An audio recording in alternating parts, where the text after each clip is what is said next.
Good mental health. I'm your host, Matt Kelly. I'm pleased to have your company as we enjoy another in our series of podcasts that examine the tweets of our behavior expert and solutions-focused life coach, Dr. Neil Marinello.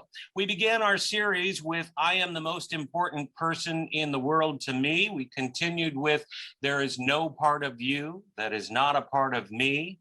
Each of us lives in our own reality. None of us is better than anyone else. And each of us is doing the best we can with what we have. Our topic for today's discussion is the only rules controlling me are my own. And I'm pleased to be joined on our podcast by our expert, Dr. Neil Marinello. Neil, it's always a pleasure to see you here by Zoom and to welcome you to the show. I'm enjoying it too, Matt. Wonderful. So our topic for today's discussion, again, is the only rules controlling me are my own. Give us a snapshot of what the theory behind this tweet is and try to, put it into everyday practice for all of us.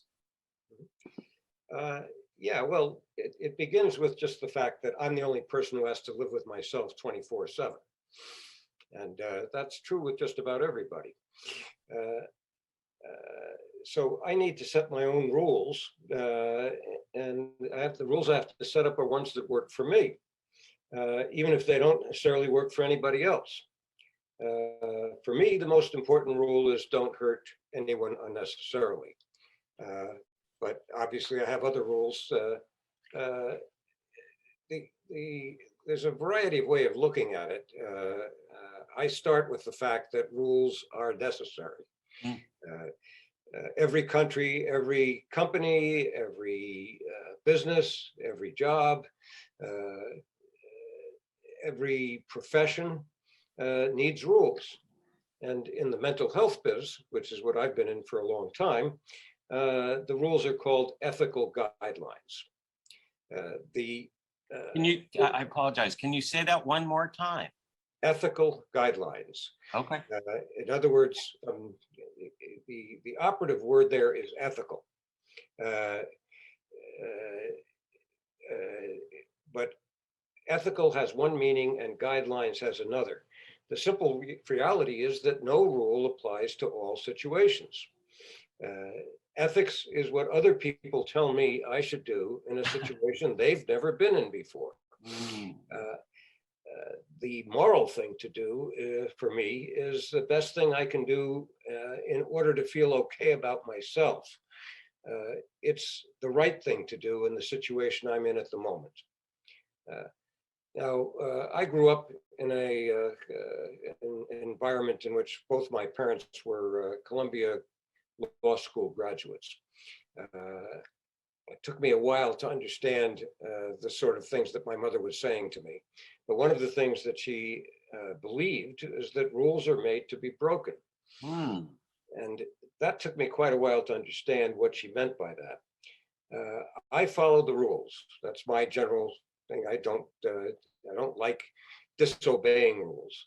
But if I find myself in a situation which I think only I can make better by breaking the rules, in order to keep people from being hurt, then I do my best to do the right thing, but I, of course, have to take the consequences. When I was practicing as a psychologist, there were a few times I got into trouble for doing what I considered to be the moral thing, rather than what the guidelines said was the ethical thing. There was the time that my license to practice as a psychologist was suspended for 4 months because I had to break the rules in order to keep 3 people from being killed. Then there was the time I was targeted by a dangerous, crazy lady in an attempt to shake down my insurance company. The simple reality is that there are times when every rule can and should be broken, but when in doubt, the best bet is to follow the rule.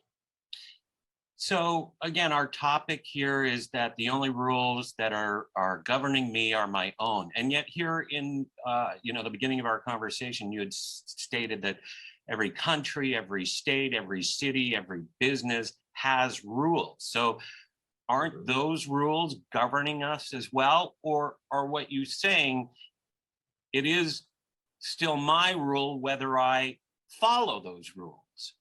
Is that what you're meaning? Well, yes. I mean, sometimes the rules are what we call laws, Right. and laws are definitely to be followed. But there are, like with all rules, there are times when following those laws may in fact create a conflict for the person who's in that position. And so where I'm coming from, I guess, is that when in doubt, follow the rules, follow the laws. But there are times that the exception comes up.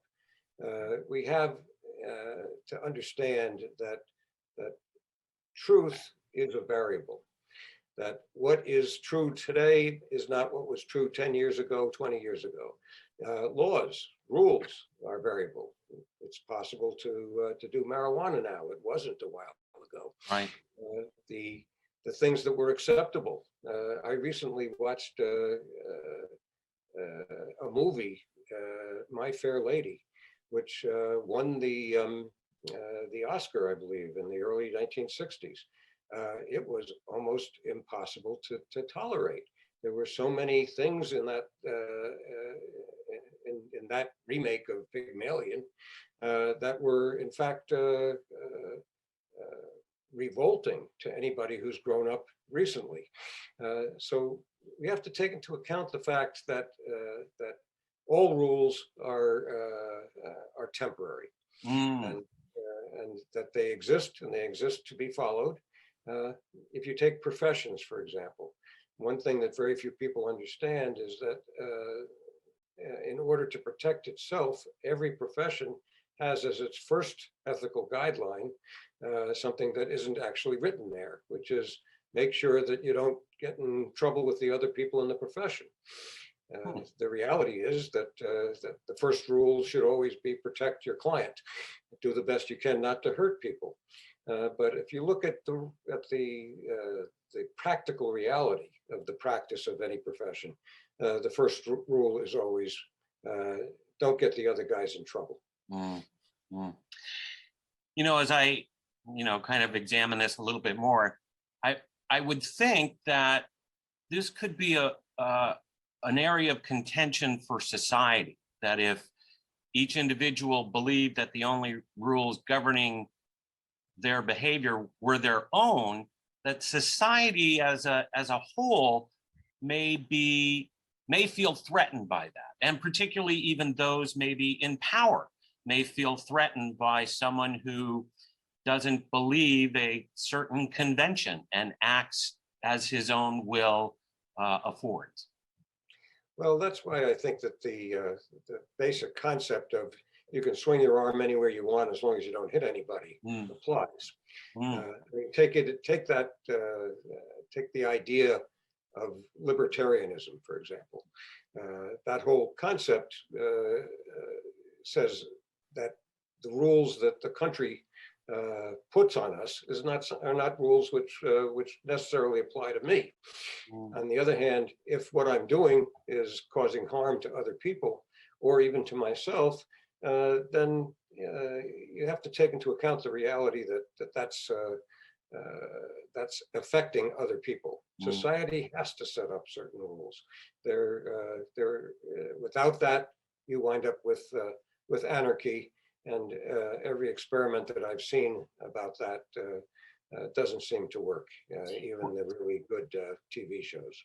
Well, and even, as you say, all rules are made to be broken. I would think that even society breaks its own rules. For example, thou shalt not kill, and yet capital punishment is still practiced in some states here in the 21st century. Well, exactly. And that thou shalt not kill is a rule that was set up by God, supposedly, in the Bible. But any one of the commandments, every one of the commandments has an exception. There are circumstances in which, obviously, if someone is about to kill my wife, I might, and I have the opportunity to stop that person, I would have to consider it. Although I would have to say that in my particular case, I don't believe in any form of physical violence at any time. Mm.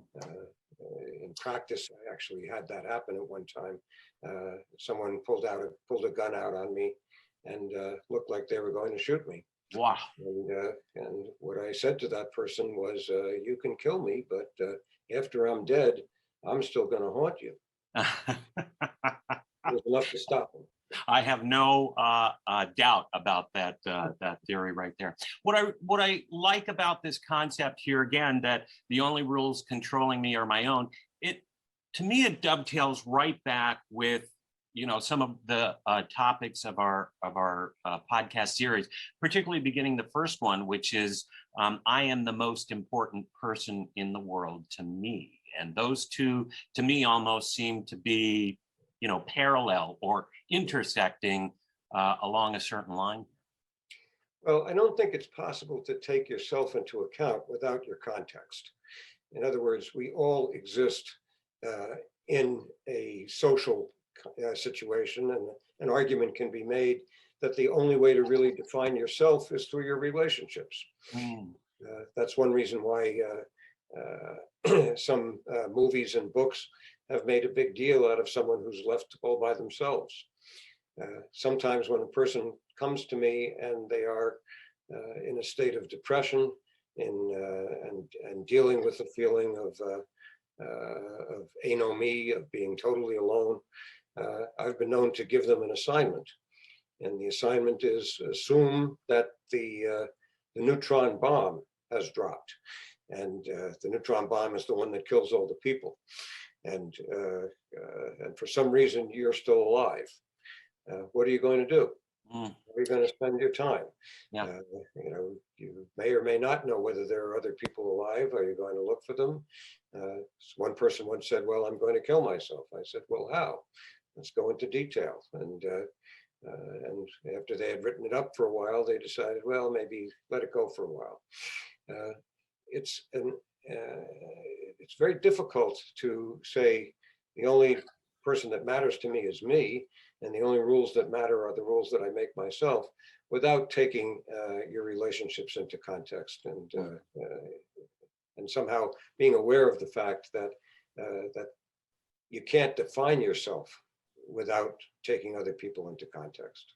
And again, to me, it just feels like it dovetails with our third topic, which is, again, each of us lives in our own reality. And it is these rules, internal rules that govern that reality. And those internal rules nearly all come from external sources. In other words, we grow up and we're being told by these giants who we see as gods what their rules are. And we tend to buy them totally and accept them until we find out that in this particular situation, that's not true. Whether you start with Santa Claus, which is the Easter Bunny, or any of those things. I remember because I was virtually 2 years younger than everybody else in my class and skipped a couple of grades. I was sitting in the 4th grade class with people that were 2 years older than me, and the teacher mentioned in passing there wasn't any Santa Claus. I had to gulp back my tears. Oh, yeah. Looked cool though, didn't show it to anybody. Right, At least I right. thought I did. Yeah. In the interest of full disclosure, I've been a client of Dr. Neal's off and on over the past 25 years. It's been that long, Neal. And what I found very interesting is that you've actually shared that neutron bomb story with me when we've been actually in consultation. And I may have been that one who said that I would kill myself. So when you bring it back here today, it certainly brought back many of the times that we've been in consultation before. I wasn't actually thinking about you. I was thinking about somebody else, but definitely you're not the only one that has said that. In one case, I remember taking a person, they said, well, I'll go to a drugstore and I'll help myself to the drugs because there aren't any people there. I said, okay, what drugs are you going to take? And we carried it all the way through to the point where the person was trying to decide whether to swallow the drugs and how much to take. and then decided, well, I'll wait for a couple of days. And doesn't mean that that's what everybody would do in that situation, but when you actually have to face the fact that you're about to end the only thing that you know, which is life, sometimes you have second thoughts. In your particular case, you didn't when you held the gun to your heart and pulled the trigger. On the other hand, I think that now you're happy that you didn't succeed. Yeah. And I will say that, I still suffer from mental health issues. There are times when I'm feeling low, and that is an easy way out, and the thought of it is still present. So as much as I've come through this incredible experience, certainly traumatic, I don't think I'm out of the woods yet. I'm certainly much better than I was before, and you and I are in constant communication, whereas during that time we weren't. So I know that you're on my team to help me interpret correctly the messages I might be receiving.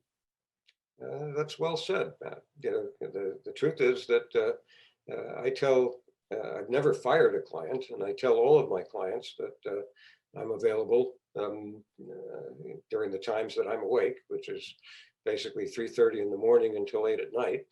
And anybody that calls me during that time will get me.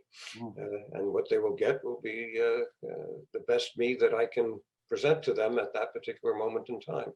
Well, and just to share on that, I mean, just this past weekend, you and I were in communication over again, an issue I've had with my neighbor who feels disrespectful to what is in essence a quiet ordinance in the city, as well as in their lease, and how much it impacts my mental health and my physical health by, disturbing rest anywhere from 10 to 7 in the morning. So.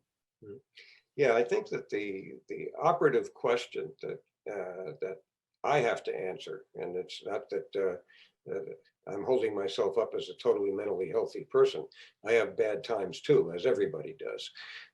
But the question that I ask myself is there anything I can do right now that'll help me feel even just a little bit better about myself without hurting anybody? And can you say that again? I think that's just really, really important, and just a crux to getting over an incident that may be troublesome. Yeah, the question that I ask myself, and that I suggest that others ask themselves, is there anything I can do right now that will help me feel even just a little bit better about myself without hurting anybody? And of course, I'm included in the anybody. That's so powerful. We are enjoying our podcast series with our behavior expert and solutions focused life coach, Dr. Neil Marinello. We're examining his tweets in depth as part of this series. You can always follow Dr. Neil directly on Twitter at Coach Dr. Neil. So Neil, give us a final wrap up here on this theory. The only rules controlling me are my own. Well, I think that it seems simple, but it actually is a little more complex than it originally appears. For example, I've probably the most difficult kind of client to work with is an addict, and I've spent a lot of time talking to addicts, doing what I could to help them. At one point, and I don't totally dismiss this now, I decided that an addict is somebody who can't follow their own rules. You've shared that with me. Again, for disclosure, I believe, and we've even shared this and talked about it, I have an addictive personality, or have exhibited addictive behavior. Me too. And when I set rules, nowadays my rules mostly have to do with food. But when I set rules for myself and I find that I'm not following them, I have to look in the mirror and say, okay, Neil, what are you going to do about that?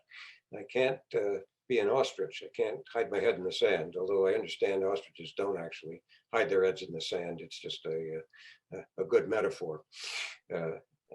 But you also have this issue of can't versus won't. And when you come to rules, you have to deal with what many people refer to as willpower. My own belief is that that it should be called won't power. It has a lot, has a lot more to do with what you're not allowed to do than what you are allowed to do. And the word can't is also a difficult word, because the truth is that no matter how hard you try, you can't fly. You can follow your own rules, especially if there's an appropriate motivation for it. Even most addicts could follow their own rules if at the end of the day they had $1 million coming to them. But the simple reality is that that understanding the normal concept of you have to live with yourself, you have to make rules that work for you, you have to look in the mirror when it looks like you're not following those rules. That's the basis for having good mental health without kidding yourself. And it feels like that the statement requires an inner strength or a self-realization, in a sense, that perhaps the everyday general public going about their business certainly doesn't have in the forefront of their mind, right? Well, one thing that most people don't seem to accept is that most of life is muddling. That you basically are just going from one situation to another and trying to keep from screwing up. And again, that is what our previous episode was about. Everyone's doing the best they can with what they have to get from one situation to the next. Right. So the reality here is very simple, which is that you want to get from one situation to another as well as you can, without getting yourself in trouble, without getting other people in trouble.